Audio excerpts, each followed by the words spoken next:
Hello കൂട്ടുകാരെ, ഇന്നത്തെ വീഡിയോയിൽ നമുക്ക് കേരള ചരിത്രവുമായി ബന്ധപ്പെട്ട് അറിഞ്ഞിരിക്കേണ്ട ചില വർഷങ്ങൾ ഏതൊക്കെയെന്ന് നോക്കാം. 1. ആറ്റിങ്ങൽ കലാപം. ആറ്റിങ്ങൽ കലാപം നടന്ന വർഷം 1721. അടുത്തത് കുളച്ചൽ യുദ്ധമാണ്. കുളച്ചൽ യുദ്ധം നടന്നത് 1741. 3. കുറിച്യർ ലഹള. കുറിച്യർ ലഹള നടന്നത് 1812. 4. ചാന്നാർ ലഹള. ചാന്നാർ ലഹള നടന്നത് 1859.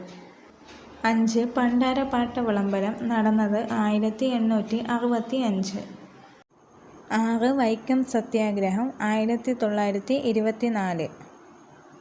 7. ഗുരുവായൂർ സത്യാഗ്രഹം നടന്നത് 1931. 8. നിവർത്തന പ്രക്ഷോഭം നടന്നത് 1932. 9. ക്ഷേത്ര പ്രവേശന വിളംബരം നടന്നത് 1936. 10. കയ്യൂർ സമരം. 1941 കയ്യൂർ സമരം നടന്നത്. 11. പുന്നപ്ര വയലാർ സമരം നടന്നത് 1946. 12. തോൽവിക്ക് സമരം, അതും 1946 നടന്നത്.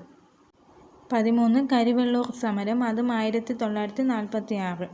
കരിവെള്ളൂർ സമരവും പുന്നപ്ര വയലാർ സമരവും തോൽവിക്ക് സമരവും നടന്നത് 1946. 14. പാലിയം സത്യാഗ്രഹമാണ്. അത് 1947 തൊട്ട് 48 വരെ നടന്നതാണ്. അടുത്തത് വിമോചന സമരം. അത് 1959 നടന്നത്. കേരള ചരിത്രത്തെക്കുറിച്ച് ബന്ധപ്പെട്ട് നോക്കുമ്പോഴത്തേക്ക് ഈ ഒരു വർഷങ്ങളും കൂടെ നിങ്ങളൊന്ന് ഓർത്തിരിക്കുക. Thank you.